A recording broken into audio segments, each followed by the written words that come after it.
আসসালামু আলাইকুম। খোলা কথা অনুষ্ঠানে আপনাদের স্বাগত জানাই। আপেল মাহমুদ। আজকে খোলা কথা নিয়ে আমরা এসেছি বনানী থানা বিএনপি নেতা, সাবেক ছাত্রদল নেতা ওয়াহিদুজ্জামান বাবলু সাহেবের কাছে। ওনার বনানীর অফিসে এসেছি। বাবলু ভাই, আসসালামু আলাইকুম। কেমন আছেন আপনি? Thank you. আলহামদুলিল্লাহ। ভালো আছেন? আপনি ভালো আছেন? জি, আলহামদুলিল্লাহ। বাবলু ভাই, আপনি ছাত্র রাজনীতি করেছেন, ছাত্র রাজনীতি থেকে যুবদল করেছেন এবং বিএনপি বর্তমানে বিএনপি করছেন। আপনার কি মনে হচ্ছে বাংলাদেশের যে বর্তমান রাজনৈতিক অবস্থা, দেশের যে অবস্থা, আগামী নির্বাচন সামনে রেখে যে অবস্থা চলছে, এই অবস্থা সম্পর্কে আপনার একটু মতামত, নিজস্ব প্রতিক্রিয়াটা কি একটু বলবেন? Thank you.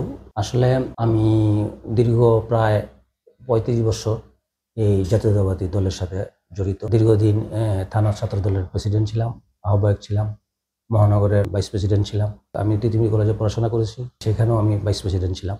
এখন আসলে জাতীয়তাবাদী দলের যেই জোয়ার, সেটা বেসিক্যালি আমাদের ৩ বারের প্রধানমন্ত্রী আমাদের ম্যাডাম খালেদা জিয়া, ওনার যেই ত্যাগ তিতিক্ষা দলের, এটা আসলে এই জাতীয়তাবাদী দলের, বিশেষ করে ছাত্র দলের কারণেই এই বিএনপি এখনো টিকে আছে। তৃণমূল রাজনীতির কারণেই বিএনপি এখনো বাংলাদেশের সবচেয়ে জনপ্রিয় দল। আপনার কি মনে হচ্ছে যে বিগত কালের বিএনপি আর বর্তমান বিএনপি, মানে এখন আপনাদের বিএনপির যে জনসমর্থন আগের চেয়ে কি বেড়েছে নাকি কমেছে আপনার কাছে মনে হয়? 5 তারিখের পরে কি বিভিন্ন ধরনের কেউ চাঁদাবাজি, বিভিন্ন অপপ্রচারও চালাচ্ছে, অনেক অনেক সত্যি সত্যি হয়েছেও। আপনার কাছে কি মনে হয় যে বিএনপির জনসমর্থন কি আগের থেকে কমেছে নাকি বেড়েছে? না, অবশ্যই বিএনপি একটা অনেক বড় দল বাংলাদেশে। এখন বিএনপির 5 তারিখের পরে বিশেষ করে বিএনপির জনপ্রিয়তা, আমি মনে করব যে সবার একটা আকাঙ্ক্ষা যে আগামীতে বাংলাদেশের বিএনপি রাষ্ট্র গঠন করবে, বিএনপি রাষ্ট্র চালাবে। এটা সবার বিশ্বাস। আপনি যেটা বলছেন যে চাঁদাবাজি, আসলে ওই রকম বিএনপির আমাদের ভারপ্রাপ্ত চেয়ারম্যান বারবার বলছেন, যারাই দুষ্কর্মের সাথে জড়িত থাকবে তাদের বিরুদ্ধেই অ্যাকশন হচ্ছে। এবং এটা বেসিক্যালি আসলে প্রপাগান্ডা বেশি হচ্ছে, কারণ বিএনপি তো বাংলাদেশের সর্ববৃহৎ দল। আগামী নির্বাচনে যদি হয় বিএনপি ক্ষমতায় আসবে, এটা বাংলাদেশের 99% লোক বিশ্বাস করে। তো আমরাও বিশ্বাস করি যে আমাদের ভারপ্রাপ্ত চেয়ারম্যান জনাব তারেক রহমান বারবারই বলছেন যে এখন যেহেতু আওয়ামী লীগ নাই, একটা ফ্যাসিস্ট এই দেশ থেকে পালিয়ে গেছে, তো এখন আমাদের ভারপ্রাপ্ত চেয়ারম্যান বারবারই বলছেন যে আমাদের অদৃশ্য শক্তির বিরুদ্ধে সংগ্রাম করতে হবে। তো এটা এখন অনেকেই, আমরা যারা বাংলাদেশের জনগণ বুঝতে পারছি অদৃশ্য শক্তি কারা। আমরা আশা করি কোন অদৃশ্য শক্তি বিএনপির জাতীয়তাবাদী দলের জনসমর্থন যে আছে, বাংলাদেশের মানুষ জাতীয়তাবাদী দলকে বিশ্বাস করে এবং জাতীয়তাবাদী দলের হাতেই মানুষের বাংলাদেশকে ক্ষমতা দিতে চায়, এটা আমরা বিশ্বাস করি। বিএনপির চেয়ারপারসন বেগম খালেদা জিয়া তো উনি অনেক দীর্ঘদিন যাবত অসুস্থ এবং বয়সও হয়ে গেছেন ওনার। আপনার কি মনে হচ্ছে যে আগামীর বিএনপির কান্ডারি হিসেবে ভারপ্রাপ্ত চেয়ারম্যান জনাব তারেক রহমান এই বিএনপির নেতৃত্বে পুরোপুরি আসতেছেন? আগামী দেশ যদি বিএনপি সরকার গঠন করে, তাহলে কি তারেক রহমান এই প্রধানমন্ত্রী হতে যাচ্ছেন নাকি? আপনার মতামত?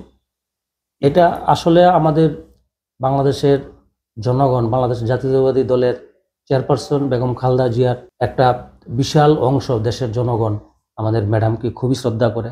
তো ম্যাডাম যেহেতু অসুস্থ, আমাদের ভারপ্রাপ্ত চেয়ারম্যান জনাব তারেক রহমান সামনে ইলেকশন হলে আশা করি উনিই প্রধানমন্ত্রী হবেন, এবং আমাদের ধারণা আগামীতে আমরা ওনাকেই প্রধানমন্ত্রী হিসেবে দেখতে পারবো। তারপরেও আমাদের ভারপ্রাপ্ত চেয়ারম্যান তারেক রহমান কিন্তু হঠাৎ করেই মনে করেন যে আসে নাই এই দলের। তৃণমূলে উনি জনপ্রিয়, খুবই জনপ্রিয় একজন নেতা। কারণ আমার এই ৩৬ বছরের রাজনীতিতে তৃণমূলের বাংলাদেশের প্রায় সবগুলো ডিস্ট্রিক্টে যাওয়ার অভিজ্ঞতা আছে। তৃণমূলে তারেক রহমান খুবই জনপ্রিয়, ম্যাডাম এবং তারেক রহমান খুবই জনপ্রিয়। এই তৃণমূলের রাজনীতি আসলে তারেক রহমানই বিগত দিনে তৃণমূলের রাজনীতির যে মানে নেতাদেরকে নিয়ে চিন্তা ভাবনা, এটা আমাদের ভারপ্রাপ্ত চেয়ারম্যান তারেক রহমানই করতেন এবং এখনো করছেন। আশা করি আমাদের ভারপ্রাপ্ত চেয়ারম্যান তারেক রহমান সামনে প্রধানমন্ত্রী হবেন, এটা সবার আশা।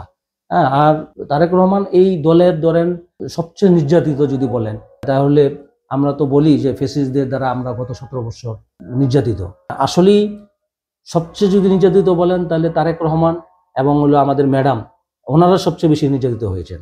কারণ ওনাদের মতো দীর্ঘদিন আমাদের ভারপ্রাপ্ত চেয়ারম্যান দেশের বাইরে থেকে যে দলকে উনি এখনো জনপ্রিয়, বাংলাদেশের সবচেয়ে জনপ্রিয় দল হিসেবে দলকে ধরে রেখেছেন, এটা আসলে জাতীয়তাবাদী দলের একজন কর্মী হিসাবে আমি গর্ববোধ করি যে আমাদের ভারপ্রাপ্ত চেয়ারম্যান তারেক রহমান এত সুন্দরভাবে, এত ঝড় ঝাপটার পরও তিনি দলকে, আমাদের এই ফ্যাসিস্টরা এই জাতীয়তাবাদী দলকে ভাঙার জন্য অনেক চেষ্টা করেছে, কিন্তু ভারপ্রাপ্ত চেয়ারম্যান তার নিজের প্রতিভা দিয়ে ইনশাল্লাহ এখনো দলকে টিকিয়ে রেখেছেন। এই জন্য ভারপ্রাপ্ত চেয়ারম্যানকে আমরা ধন্যবাদ জানাই।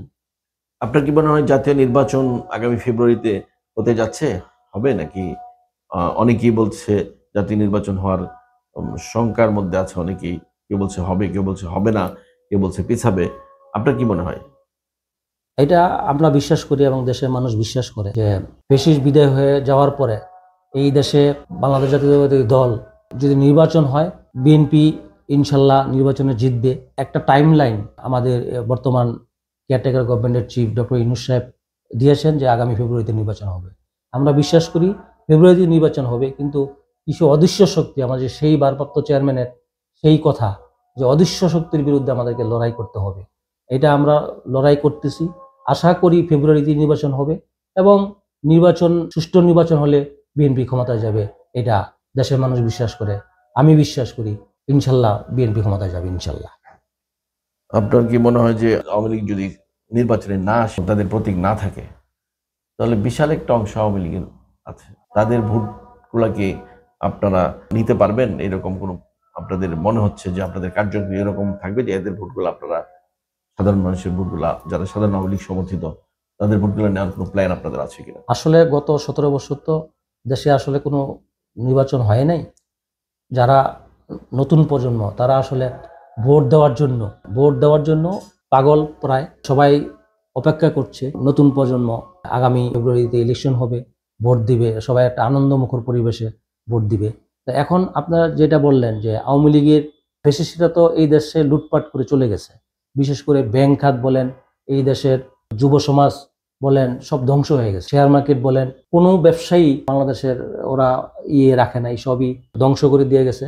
এখন আশা করি সাধারণ মানুষ বিএনপিকে ভোট দিবে এবং বিএনপি ইনশাল্লাহ সামনে সুন্দর একটা পরিবেশে সবাইকে নিয়ে দেশ চালাবে, এটা সবাই বিশ্বাস করে দেশের মানুষ।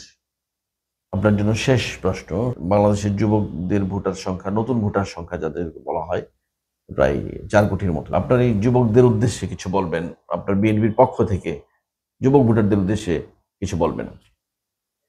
জি, ধন্যবাদ আপনাকে। আসলে আমরা জাতীয়তাবাদী দল, আমাদের ভারপ্রাপ্ত চেয়ারম্যান তারেক রহমান তারুণ্যের অহংকার, আমরা সবাই বলি। উনি আসলেই তারুণ্যের অহংকার, কারণ উনি দেশের প্রতিটি এলাকা উনি নিজে গিয়ে সবার সাথে কথা বলেছেন।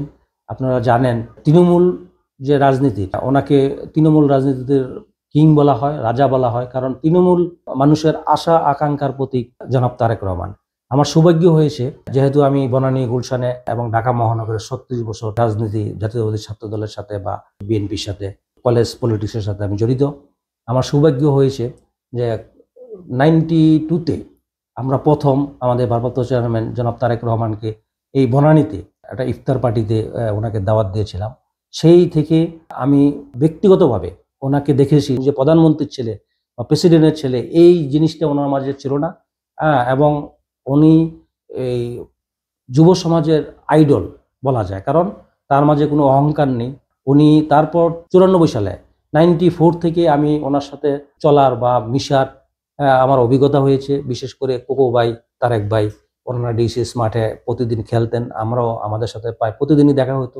ওনাদের মতো এইরকম আপনাকে যুব সমাজ বলেন আর মানে দেশের একজন সাধারণ মানুষ বলেন, ওনারা যে আসলে কত ভালো মানুষ ছিল। যুবক বলেন, আমাদের কোকো ভাই তো রেগুলার খেলাধুলা করতেন, এটা নিজের অভিজ্ঞতা হয়েছে। ওনার সাথে আমি অনেকবার বিভিন্ন ডিএসএস মাঠে, বনানী মাঠে আমরা একসাথে চলেছি, দেখেছি যে ওনারা আসলে সোনার মানুষ, কোনো অহংকার নেই। তো আসলে দেশের রাজনীতিতে এইরকম লোকই দরকার। আপনি আসলে বলেছেন যে যুব সমাজ, তো যুব সমাজে ইতিমধ্যেই 31 দফায় আমাদের যুব সমাজের কথা বলেছেন এবং আমাদের ভারপ্রাপ্ত চেয়ারম্যান বলেছেন যে সবার আগে বাংলাদেশ। আমাদের সামনে নির্বাচন, যুব সমাজ, ছাত্র সমাজ সামনে সবাই মিলে উৎসব মুখর আমরা নির্বাচনে কাজ করব এবং ধানের শীষকে বিজয় ছিনিয়ে নিয়ে আসব, এইটা আমরা আশা করি। এবং আমি বলবো বাংলাদেশ জাতীয়তাবাদী দলের প্রাণ এই যুব সমাজ এবং ছাত্র সমাজ। আমরা আশা করি আমাদের ভারপ্রাপ্ত চেয়ারম্যান তারেক রহমানের সেই স্লোগান সবার আগে বাংলাদেশ, এই স্লোগানকে সামনে নিয়ে আমরা কাজ করে যাব এবং সাধারণ মানুষের ভাগ্য উন্নয়নের জন্য আমরা কাজ করে যাব এবং আমাদের ভারপ্রাপ্ত চেয়ারম্যান জনাব তারেক রহমানের সাথে আমরা কাজ করে যাব। ওনার দেশ গড়ার কাজে আমরা সবাই আত্মনিয়োগ করব, এটাই আমার আশা। আপনাকে অসংখ্য ধন্যবাদ খোলা কথা অনুষ্ঠানে যোগ দেওয়ার জন্য। ভালো থাকবেন, আবার দেখা হবে আপনার সাথে। আপনাকেও ধন্যবাদ, আমি ধন্যবাদ জানাচ্ছি খোলা কথা অনুষ্ঠানে আমাকে ডাকার জন্য।